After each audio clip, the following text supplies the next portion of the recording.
ia fazer a abertura hoje, né? Ah, pô, depois nós pulamos a abertura do Lucas, vamos lá. Deixar pro Lucas fazer a abertura depois do louvor, não tem problema. Ah, como é que falava em matemática, a ordem dos fatores? Não, matemática. não Não altera o produto, não altera o resultado. A abertura está em Romanos 8, 26 e 27. Pode uma Bíblia? Maravilha. Romanos 26, 8. 8, 27? 26 e 27.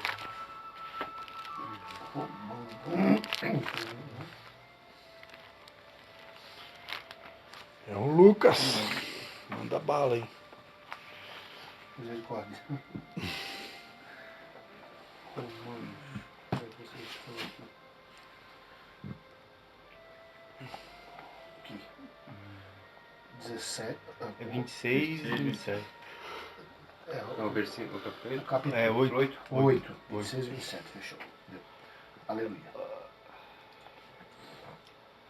E da mesma maneira, também o Espírito ajuda nossas fraquezas, porque não sabemos o que havemos de pedir como convém, mas o mesmo Espírito intercede por nós com gemidos inexprimíveis.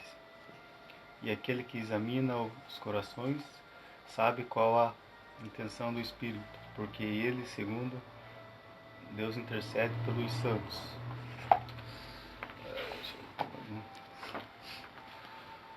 Destaca que o Espírito Santo intercede por nós de forma poderosa, nos auxiliando a orar, transmitindo os nossos desejos a Deus, nos fortalecendo em meio às dificuldades. E as intercessões é um sinal do amor e da graça de Deus, que nos capacita a ter um relacionamento íntimo com Ele. Sem a ajuda do Espírito Santo, nossa paciência falharia ao desespero. Amém? Amém. Isso aí era a palavra que trazia de abertura. Né? Aleluia, glórias a Deus por essa palavra, né? Palavra tremenda, né?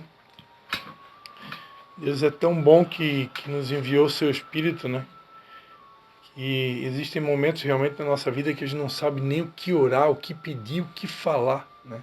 Na verdade, aqui fala que o Espírito Santo ele intercede por nós com gemidos inexprimíveis, né?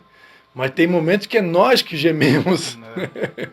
Tem momentos que a gente só sabe gemer, porque não sei aqui vocês, mas nós já enfrentamos momentos da vida que a gente não sabe nem o que falar, o que pedir, como pedir, porque quando a dor é intensa, é só gemer mesmo, né? Mas Deus é tão tremendo que, pelo Espírito dele, ele consegue ler os nossos pensamentos, ele consegue ler as nossas lágrimas, ele consegue ler o nosso gemido, ele consegue ler até uma oração sem palavras, né? E ele mesmo, diante do nosso estado emocional, ele intercede por nós, hein? E nos ajuda, né? Nas nossas fraquezas. Eu já tive algumas experiências, né? Algumas do Espírito Santo realmente nos socorrendo. Quer ver mesmo para ministrar a palavra, né? Coisa maravilhosa é você ouvir o Espírito Santo dizer, não, é isso aqui, né? Vai por esse caminho, né? Então ele ajudando a gente o tempo todo, né? Porque nós pregamos a palavra, né? Meu Deus, né? São tantas opções, aí chega na segunda-feira, Senhor, o que eu vou falar hoje, né? O que o Senhor quer comunicar hoje, né? Porque eu já escutei profetas que ensinam, né? Que nós precisamos ser intencionais. Né? O que é ser intencional? Ser intencional é você diagnosticar a necessidade do ambiente que você vai, por exemplo, ministrar a palavra, e você trazer uma mensagem específica de acordo com aquele ambiente. Quando é que eu fui convidado para pregar? Eu fui convidado para pregar num grupo para homens, tá? Então eu vou trazer uma mensagem específica para homens. Né? Fui convidado para pregar num culto de domingo à noite, então eu vou trazer uma mensagem congregacional. Então estou sendo intencional.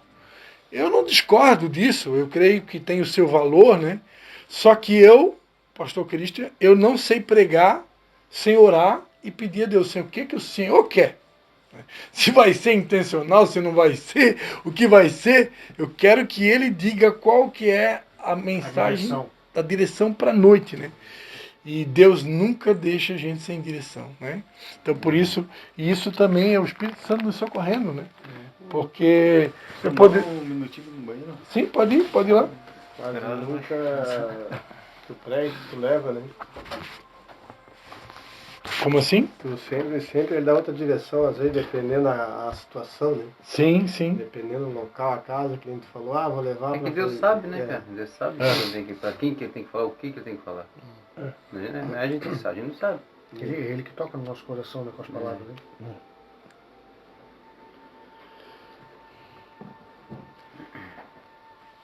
Esse dia está o pastor lá, ele fez uma pregação a respeito ele disse assim, vocês se coloquem quando Jesus estava lá que ele foi trocado por Barrabás, porque a multidão ali que levantou, né, que fez, né, troca Jesus, né? Multidão, crucifica Jesus. O que tu faria se estivesse na multidão? Tu ia gritar para que libertasse Jesus? Hoje, com o conhecimento que a gente tem, a gente diria isso, né? Mas lá no dia, se a gente estivesse lá, né? No caso... Será que nós não estaríamos do outro lado, né? Eu não diria nada, porque Jesus veio para cumprir aquilo ali, a gente sabe, né? Sim, ele precisava passar por aquilo. Então ele teria que passar por aquilo, não teria o que você dizer. Eu, do meu ponto de vista, quando ele perguntou, pelo conhecimento que a gente tem hoje, eu ficaria mudo. Se eu estivesse na multidão, entendeu? Se ele levou nós lá na multidão, ele fez a pregação, levou nós lá, né? Eu até então, da resposta dele, no caso, eu já tinha visto uma outra passagem, assim, daí no caso que eu fiquei assim meio em cima, né? Mas se ele veio para cumprir, não tem como a gente impedir. Exatamente. Tu entendeu? Ainda outro dia eu preguei em algum lugar que eu falei, né, que uma frase antiga, né? Quem crucificou Jesus? Os romanos ou os judeus, né? Nenhum nem outro, né? Foi o próprio pai. O próprio pai que enviou seu filho para morrer. Ele tinha que cumprir, né? Então Jesus precisava morrer, né? Tem até uma música da pastora Fernanda Brum, que é uma pastora no meio evangélico muito conhecida, né? Tem vários CD gravados, é uma benção, ela é carioca, né? Que a letra da música fala, né? As mãos que seguraram o martelo, era a mão de Deus, né? Os cravos que o prendiam na cruz foi Deus, né? Tudo foi Deus, porque o Pai enviou ele aqui para isso. Ele veio para morrer. Se ele não morresse, nós estaríamos todos perdidos, né? Então ele veio para morrer. Então ninguém podia impedir. Então, claro que historicamente, para né, limpar o céu, tem a participação dos romanos, tem a participação dos judeus, né? Mas o pai ele teve que contaminar, aí depois mandou o filho. Seria uma passagem bem forte em Coríntios, né? Então tem umas coisas ali que deixam o cara meio confuso. Só o pastor Cristo para responder, né? Aí deixa pro final da célula as perguntas. O relógio aqui na célula não para. Mas aí no final da célula nós temos abertas as perguntas que tiver ao meu alcance, né? Amados, então primeiramente, né, agradecer a presença do Reni aqui com a gente hoje, né? Fazia tempo que a gente não via ele, né? E que bom ter ele aqui com a gente. Restante todo mundo da casa também, né? Bom vê-los aqui. Parabéns, Lucas, né? Está estreando aí. Pediu para fazer dar uma palavra de abertura. É isso aí. A gente tem que começar, né? Nem que seja para ler um versículo. O começo, né? Mas já começou bem aí, né? É a segunda vez já, né? Bem. Agora vamos lá. Eu quero compartilhar uma palavra com vocês também. Que está em Mateus capítulo de número 16. Eu já li esse texto uma vez aqui na célula, ou pelo menos eu me lembro que já foi lido, só que dentro de uma outra dinâmica diferente do que Deus colocou no meu coração para estar repartindo aqui com vocês, tá? Mateus capítulo 16, a partir do versículo 13. Aleluia. Mateus 16, a partir do versículo 13. Todo mundo achou aí? Vamos lá? Então diz assim, ó. Chegando Jesus à região de Cesareia de Filipe, interrogou os seus discípulos: quem dizem os homens ser o Filho do Homem? Responderam-lhe, uns dizem João Batista, outros Elias, e outros Jeremias, ou um dos profetas. Perguntou-lhes ele, e vós, quem dizes que eu sou? Simão Pedro respondeu, tu és o Cristo, o Filho do Deus vivo.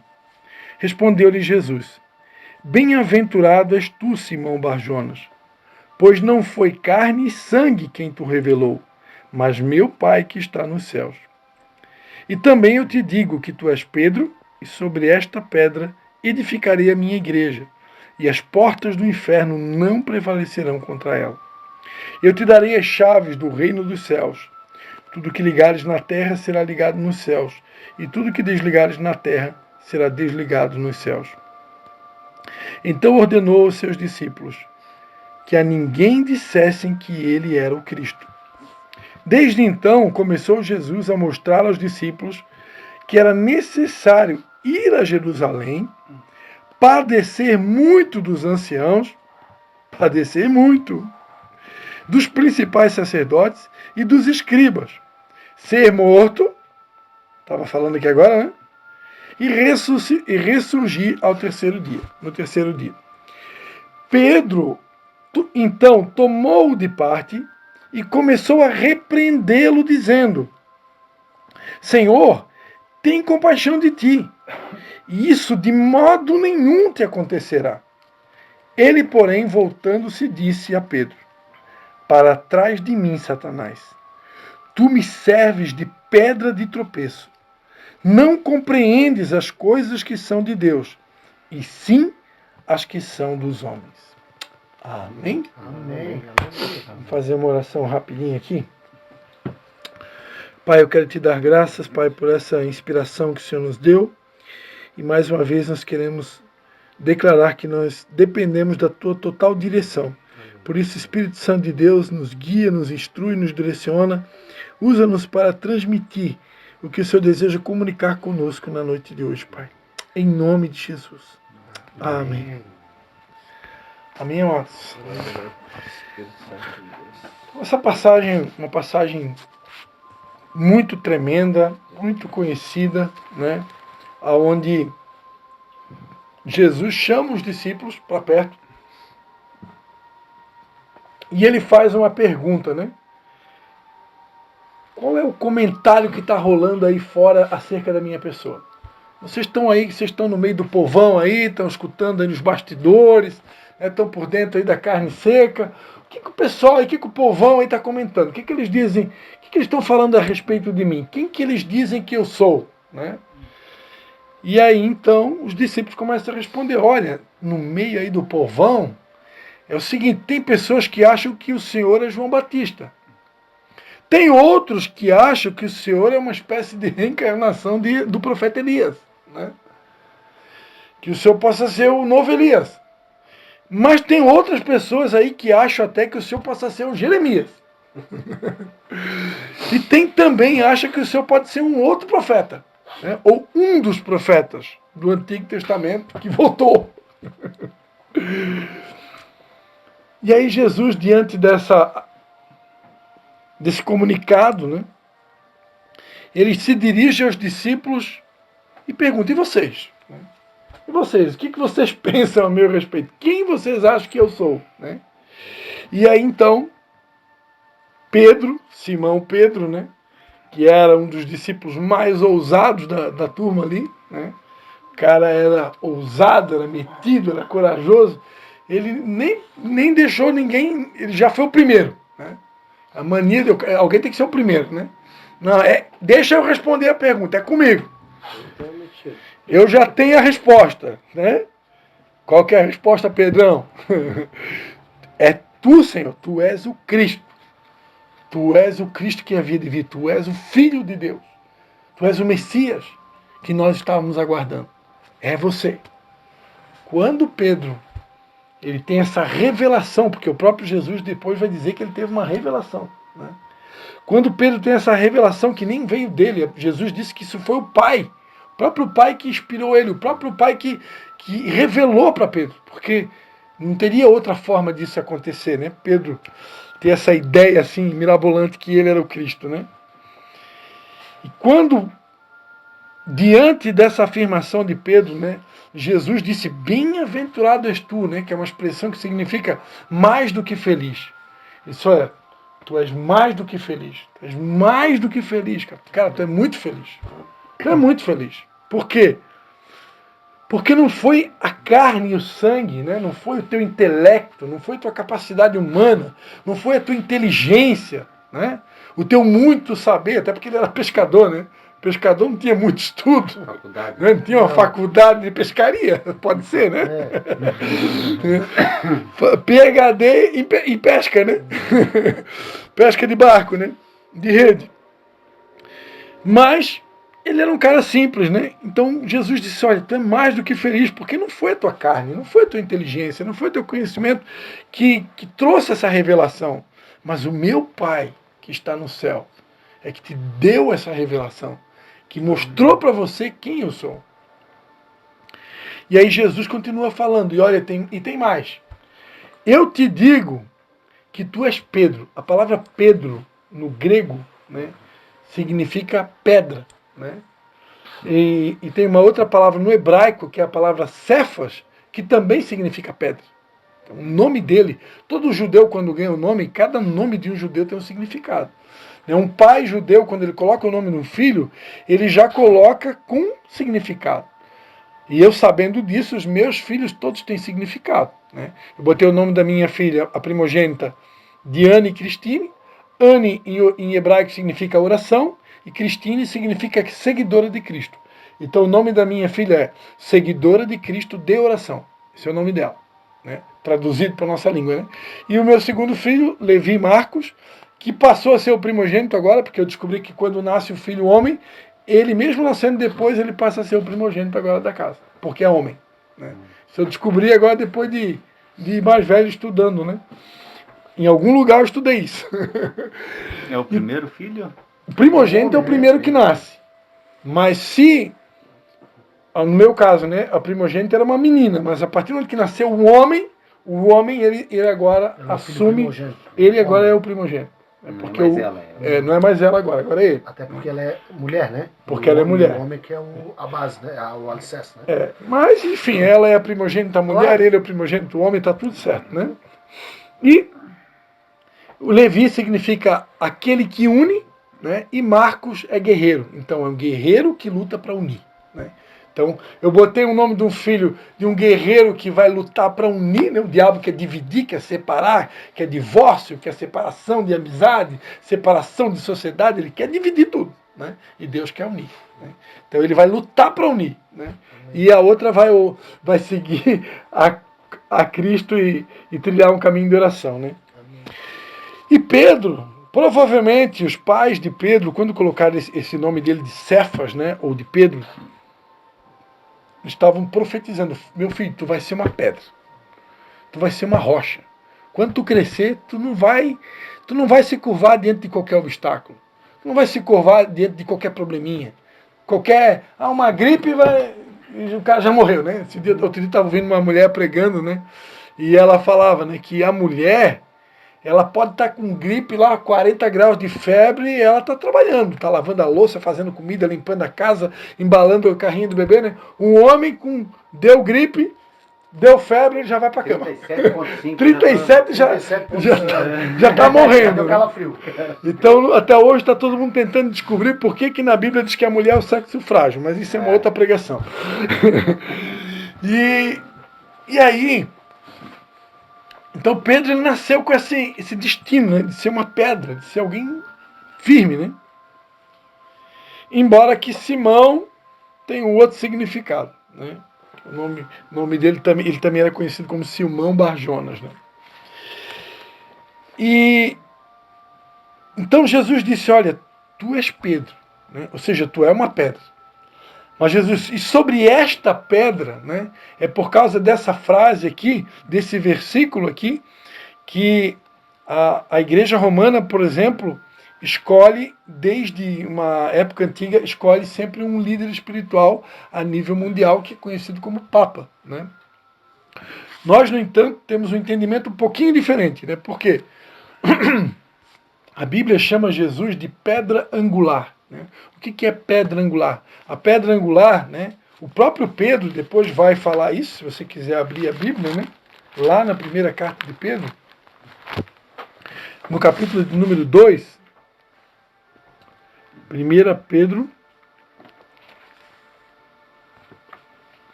1 Pedro 2, depois a gente volta para lá. 1 Pedro 2, versículo 4.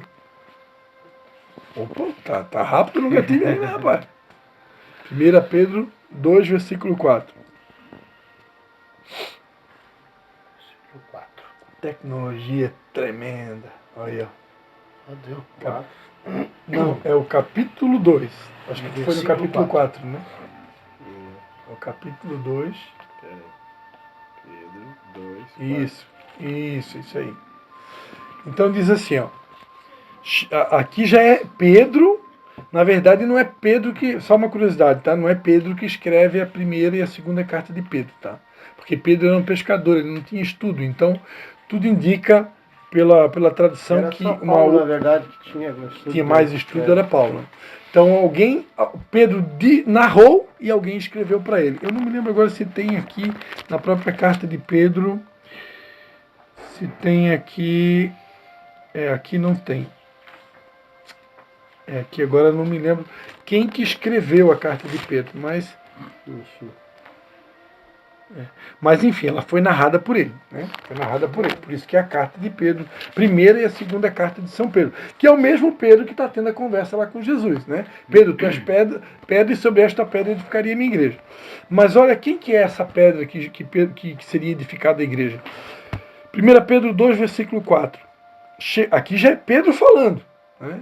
Depois da morte de Jesus, já num outro momento, né? Chegando-vos para ele, pedra viva, rejeitada, na verdade pelos homens, mas para com Deus eleita e preciosa. Aí ele vai dizer, ó, vós também, como pedras vivas, aí agora ele começa a chamar nós, né? Nós somos pedras vivas também desse edifício, essa construção que a gente chama de obra de Deus, né? Ou reino de Deus, que é uma construção de pedras vivas, de pessoas. O reino de Deus não é feito por tijolo, e nem cimento, e nem cal. Ele é feito por pessoas, né? Nós fazemos parte do reino de Deus, a obra de Deus, a construção de Deus. Ele vai dizer assim, ó, vocês também, como pedras vivas, sois edificados como casa espiritual para ser de sacerdócio santo, a fim de oferecer de sacrifícios espirituais aceitáveis a Deus por Jesus Cristo. Pois na Escritura se diz, vede, ponho em Sião, Sião é Jerusalém, uma pedra angular, eleita e preciosa, e quem nela crer não será confundido. Ora, para vocês, os que creem, versículo 7, estão aí no versículo 7? Essa pedra é preciosa, mas para os descrentes, ou seja, para aqueles que não creem que Jesus é o Filho de Deus, é a pedra que os edificadores rejeitaram. Essa pedra que os edificadores rejeitaram, essa foi posta como a principal de esquina, e uma pedra de tropeço e rocha de escândalo. Tropeçaram porque são desobedientes à palavra, para os que também foram destinados. Então aqui Pedro está falando, deixando muito claro, que a pedra que os edificadores rejeitaram, ele está falando o tempo todo aqui de Jesus, né? Se a gente for dar um Google aqui, né, hoje a gente pode usar a tecnologia, até mesmo num momento como esse, não vai ter problema nenhum. A gente vem aqui no Google rapidinho, aqui, ó, digita aqui, ó, pedra angular, né? E a gente vem aqui nas imagens e ele já vai mostrar, ó, o que era uma pedra angular aqui, ó. Depende a versão, né? Ó, aqui, ó, tá vendo essa pedra aqui, ó? Era a pedra angular, né? Era uma pedra principal que ela sustentava toda a obra, né?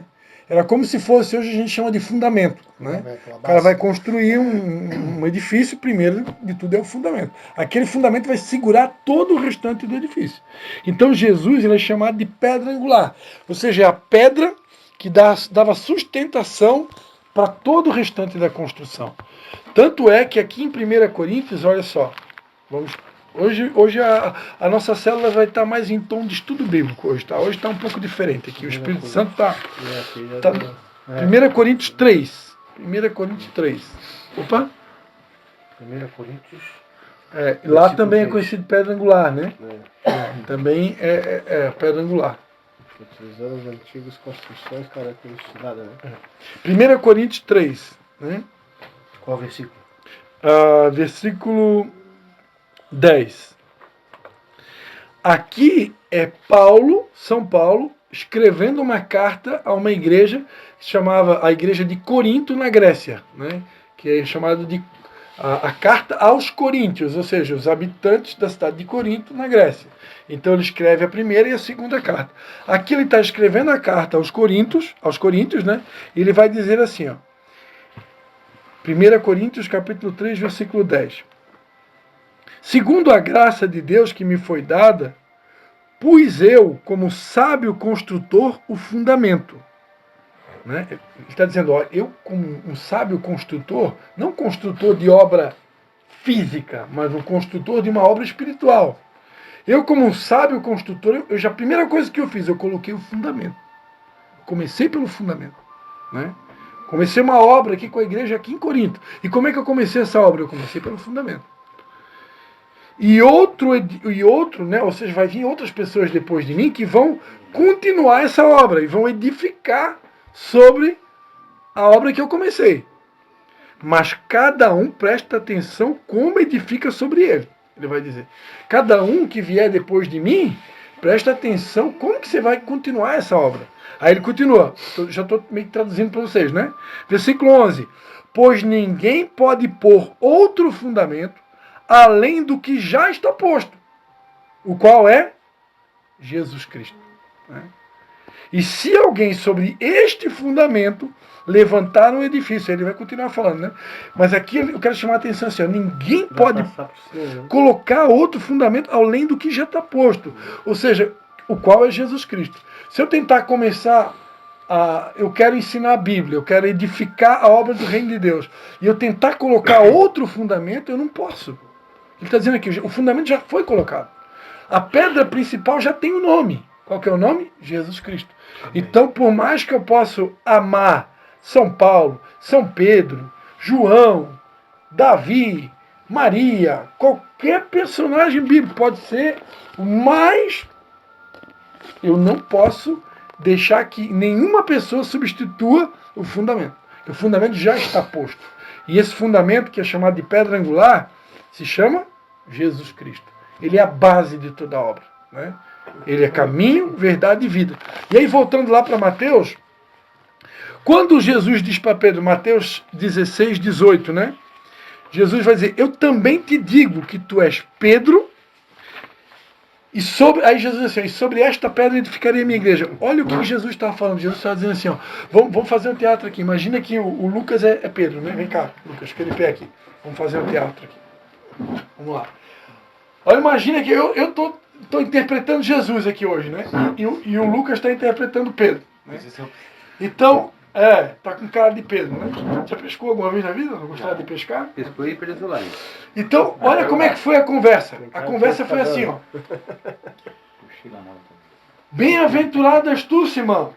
Eu quero te dizer uma coisa, não foi a tua carne e o teu sangue que te revelou que eu sou o Cristo, mas foi o meu Pai que está no céu. E por causa disso, Pedro, eu quero te dizer o seguinte, tu és Pedro, tu és uma pedra, cara. Mas sobre esta pedra, olha só, não é assim, como algumas pessoas pensam, ó, tu és Pedro, e sobre tu, a minha igreja vai ser edificada. Não é isso que Jesus está dizendo. Pedro, tu és uma pedra, porque o nome dele significa pedra. Mas sobre esta pedra, edificareis a minha igreja. Aí Jesus disse, ó, Pedro, eu vou te dar uma chave. Tudo que tu ligar, vai ser ligado na terra. Ou seja, eu vou te dar autoridade. Mas só que ele ia começar uma obra, ele ia dar continuidade a uma obra. Mas essa obra já tinha um fundamento. O fundamento não ia ser Pedro. Ele só ia continuar a obra. Ele só ia continuar. Amém? O fundamento é Jesus. Né? Então, por isso, Esse texto aqui, por exemplo, não serve como base doutrinária ou teológica para a gente eleger um líder mundial da igreja, né? Hoje, perante a Bíblia, o próprio Pedro, nessa mesma carta que a gente leu ali, na primeira carta de Pedro, capítulo 2, na continuação ele vai dizer no versículo 9, né? Mas vós sois, lá 1 Pedro 2,9, né? 1 Pedro 2,9. Ele vai dizer, ó, mas vocês são a geração eleita, o sacerdócio real, a nação santa, o povo adquirido, para que anuncieis as grandezas daquele que vos chamou das trevas para a sua maravilhosa luz. Antes não eres povo, mas agora sois povo de Deus. Antes não tinhas alcançado misericórdia, mas agora alcançaste misericórdia. O que Pedro está dizendo aqui? Ó? Vocês são a geração eleita, o sacerdócio real. Ou seja, agora, com a morte e ressurreição de Jesus, todos nós nos tornamos sacerdotes reais.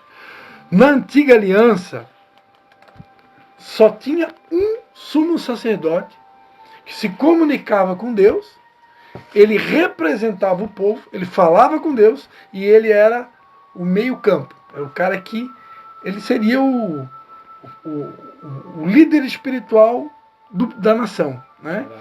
Moisés, na época do povo, quando o povo estava no deserto, Moisés foi esse líder, né? Que era auxiliado por um irmão dele chamado Arão. Então, basicamente, Deus falava com os dois e o negócio era com os dois. A partir da morte e ressurreição de Jesus, a Bíblia diz que no dia que Jesus morreu lá na cruz, o véu do templo se rasgou. O que significa isso? Significa que na antiga aliança, não sei se vai ter foto aqui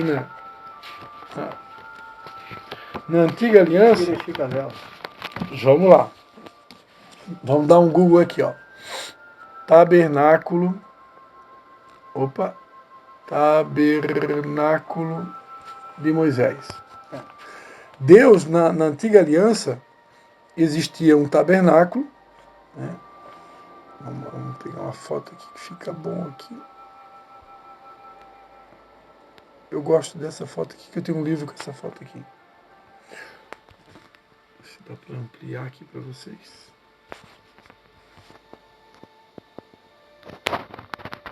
Vamos ver se eu pressa, até amanhecer.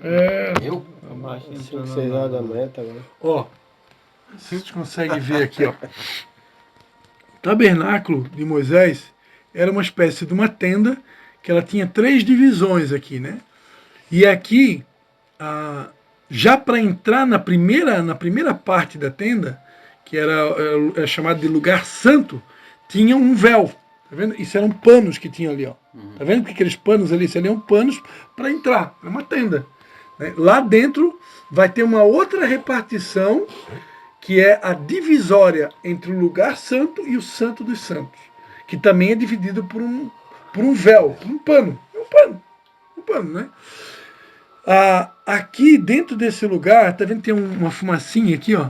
Essa fumacinha que a nuvem de glória de Deus descia ali naquele lugar, no lugar chamado Santo dos Santos, onde a Arca da Aliança, que era o símbolo da presença de Deus, ficava. Então Deus descia ali e ele se comunicava com o sumo sacerdote ali naquele lugar. Uma vez por ano, o sumo sacerdote entrava naquele lugar chamado Santo dos Santos para fazer expiação pelos pecados da humanidade, do povo, né?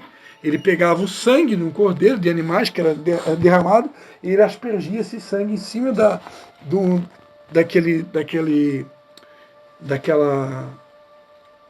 Arca da Aliança, e Deus descia. Só o sumo sacerdote podia entrar. Quando se rasgou, ficou para todo mundo. O que significa? Quando Jesus morreu, o véu do templo se rasgou? Significa que agora todo mundo tem acesso. Não tem mais agora, né, só um grande líder regional, ou estadual, ou mundial. Claro que eu, por exemplo, eu tenho autoridade sobre a minha vida. Sábado agora eu participei de um evento lá em Balneário, de Arroio do Silva, com uma cobertura espiritual nossa, a nível estadual e tem também a nível nacional. Né? Então a gente... Nacional. Isso, tem a nível estadual, no caso aqui, apóstolo Leandro, e nível nacional, apóstolo René Terranova. Então a gente deve honra essas pessoas, deve respeito a essas pessoas, são autoridades levantadas por Deus, e a Bíblia diz que aquele que resiste à autoridade resiste ao próprio Deus, né? Então isso tudo é bíblico, ninguém está passando por cima disso. No entanto, com o sacrifício de Jesus, acesso a Deus, hoje todos nós temos. Hoje o Bruno, ele pode ir na casa dele a qualquer hora do momento, aqui na casa dele, na rua, numa praia, no meio do deserto, ele pode buscar Deus, conversar com Deus, e Deus vai responder ele. Deus habita na gente, né? Porque o véu do tempo se rasgou, ou seja, não tem mais nenhum impedimento.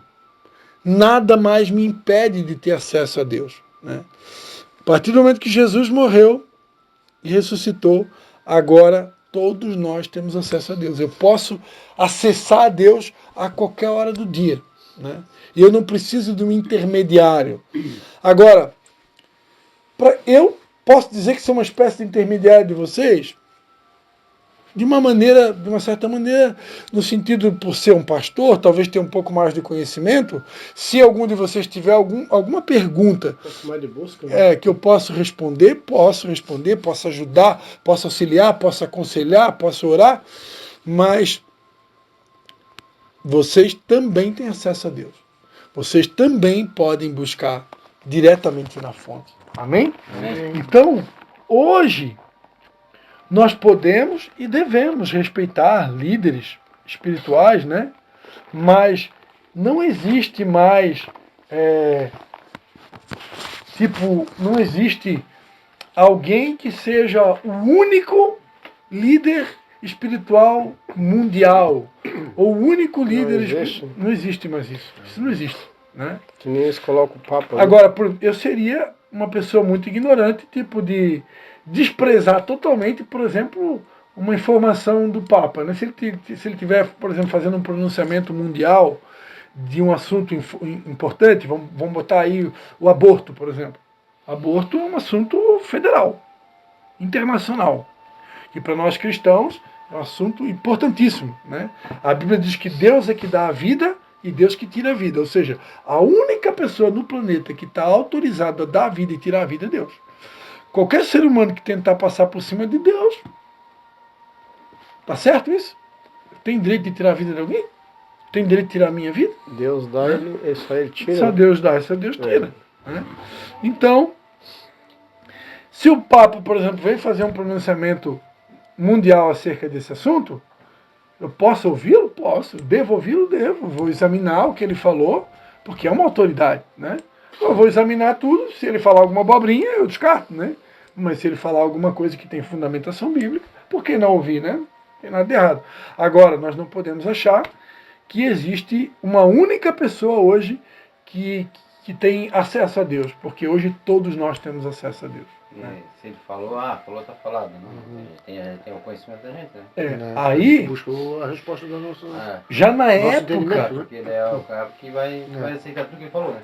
Na época da igreja primitiva, quando a igreja começou, né, essa aqui vai ser a saideira, tá? Porque já o nosso tempo avançou.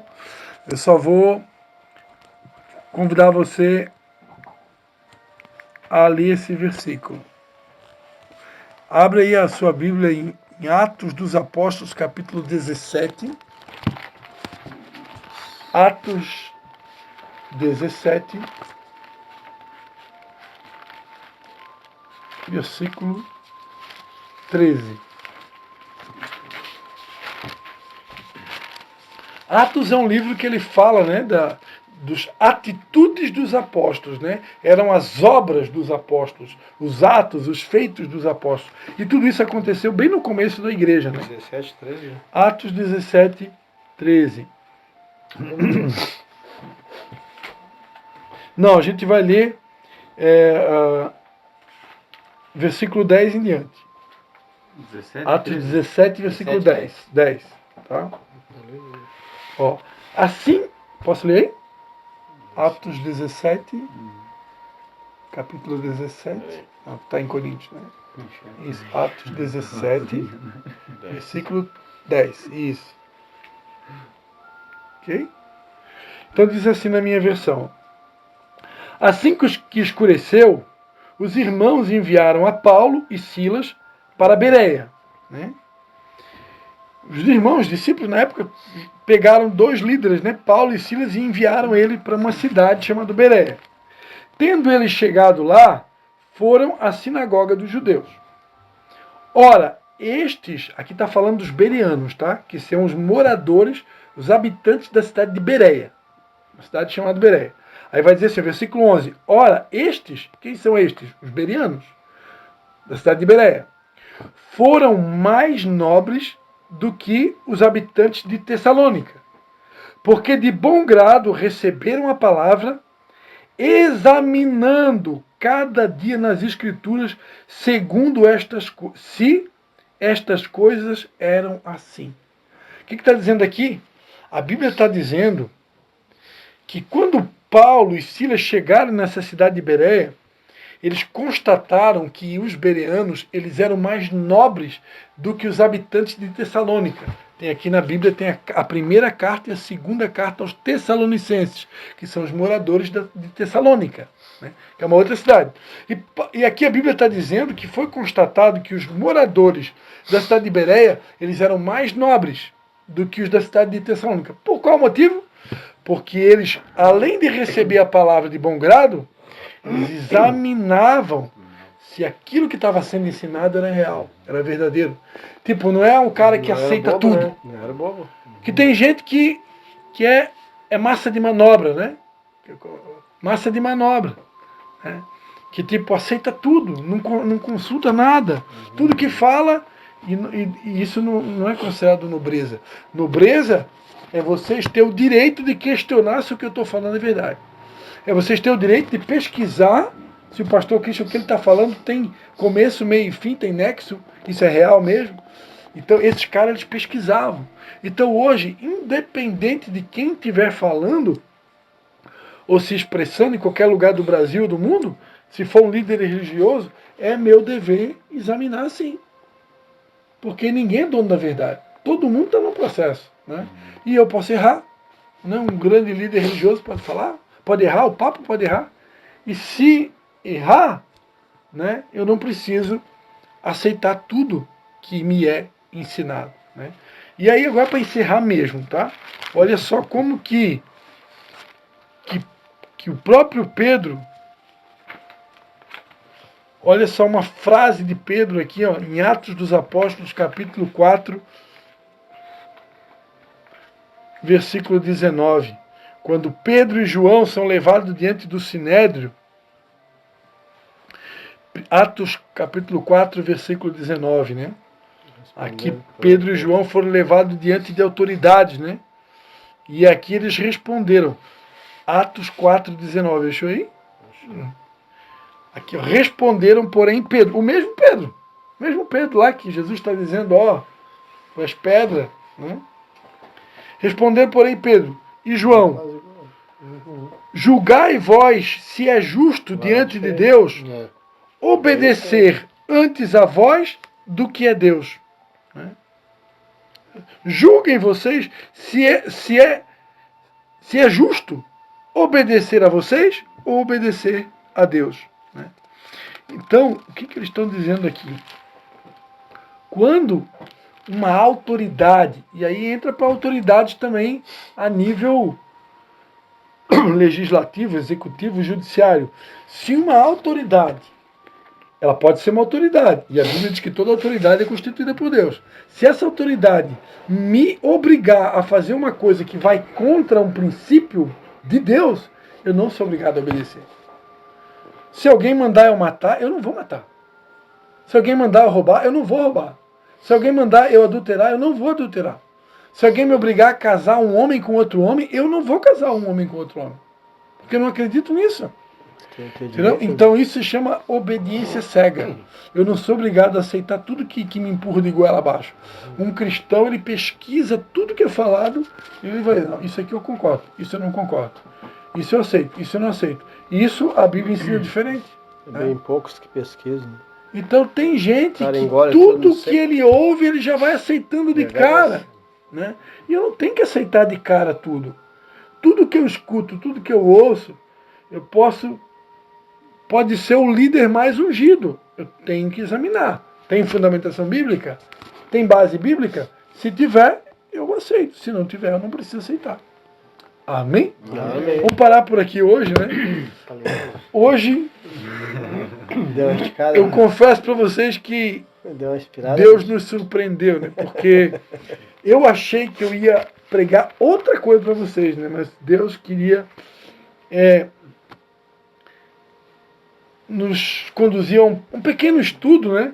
Sobre um texto bíblico muito conhecido, mas que muitas vezes é interpretado um pouco diferente. Sempre é muito bom no Né? estudo. Né? E Deus quer que a gente entenda as coisas, né? E até para que ninguém acha que possa haver, que Pedro possa ter sido, né, a pedra angular, quando na verdade ele nunca foi, né? O fundamento sempre foi Jesus, né? Pedro foi sempre apenas um líder que Jesus já estava ali escolhendo para realmente segurar as pontas, né? Se for analisar, Pedro Quando Jesus subiu, foi né? um homem de sorte, né? Jesus falar com ele na época que, né? Dá a palavra para ele. Mas com certeza, Hoje em dia tem o Espírito Santo. como que fala, todos né? os apóstolos foram, os 12, né, foram escolhidos por Deus, né? Pedro não foi escolhido por acaso, né? Ele tinha exatamente as características que Deus precisava, né? Até uma vez eu escutei um pastor dizer, né, que por que Deus não escolheu João, né, para fazer o papel de Pedro, né? O João é o chamado discípulo do amor, né? Porque para estar à frente da obra, para estar à frente de uma igreja, só com amor você não consegue. Né? Tem que ter pulso, né? Então, para liderar uma igreja, tem que ter pulso firme, né?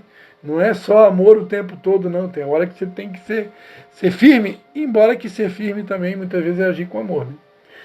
Amém? Mas, enfim, Pedro tinha as características necessárias, embora que era um brutamontes, né? Imagino eu, era um pescador, uma pessoa simples, mas ele tinha as características necessárias para cumprir o propósito que ele desempenhou, principalmente após a sua conversão, né? Porque Pedro, Pedro, na hora do vamos ver, ele negou a Cristo 3 vezes, né? Mas após a conversão dele, Jesus disse, ó, quando tu te converteres, fortalece os teus irmãos, né? Ou seja, depois de se converter de verdade, vai lá e leva força para os teus irmãos, leva força para a equipe. Né? E Pedro com certeza fez isso, né? Amém? Amém. Vamos parar por aqui. Palavra bárbara, né? Dentro da Bíblia, tudo dentro da Bíblia, né? Tudo não fugiu nem um minutinho, né? É difícil. Bárbaro.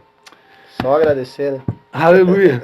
Se deixasse, a gente ia até meia-noite, né? Mas hoje, se o Léo tá aqui, ele pega na minha orelha. Ah, não, né? já estava. Passamos do horário hoje, Não é né? nada, quando o Espírito Santo fala, ele deixa falar, não é assim? Amém. Deixa levar, né? Glória a Deus. Nós nem vimos. Amém. Vamos estar orando a Deus, né? Agradecendo por essa mensagem. Amém. Pai, em nome de Jesus, Pai, nós queremos te agradecer, Pai, por essa direção do Senhor para essa noite, Pai. O Senhor queria esclarecer algumas coisas nessa noite, alguns pontos, Pai, e nós te agradecemos, Pai, pela direção do Teu Espírito Santo, pela Tua inspiração. E nós pedimos, Pai, que o Senhor continue removendo, Pai, todas as nossas dúvidas, Pai. E que o Senhor faça de cada um de nós um bereano, Pai. Pessoas que não aceitam qualquer informação, que não se conformam diante de qualquer tipo de doutrina, ensinamento, Pai. Mas faz de nós aqueles que realmente pesquisam, aqueles que buscam, aqueles que procuram, que vão a fundo no conhecimento da verdade, Pai. Porque nós não queremos levar para as outras pessoas um evangelho distorcido, um evangelho incompleto. Nós queremos levar uma mensagem íntegra, uma mensagem completa, uma mensagem real, uma mensagem verdadeira, Pai. Porque fazendo assim, certamente nós seremos considerados nobres aos teus olhos. Nós oramos e te agradecemos em nome de Jesus. Amém. Amém. Oh, glória. Glória a Deus. Eita, glória. Aleluia, Jesus. Aleluia. Alguém quer comentar alguma coisa aí, irmão? Quer fazer comenta que eu vou escrever aqui o negócio. comentar, quer fazer alguma pergunta? Posso fazer ali? Quer tirar alguma dúvida? Vai sempre reto. A hora é agora. Reto, pega a esquerda, depois a direita. Vai longe. Um esboço da mulher sábia. Eu estou saindo de casa ontem, a minha mulher, em 1 minuto, em menos de 1 minuto, ela me deu uma pregação inteirinha, que o Espírito Santo deu para ela a pregação, né? Os degraus da caminhada com Cristo. Mas eu já tinha, né, a direção para o culto de ontem, né? Mas que mulher, né? Esse é o de ontem? Deus está me dando uma outra palavra aqui, qualquer coisa, senão, amém. Eu vou guardar no cartucho aqui. Reserva. Né? Tem uma palavra reserva aqui, né? Amém. A mulher Tem que sabe. comprar mais, porque eu joguei sabe fora edificar. aqueles outros.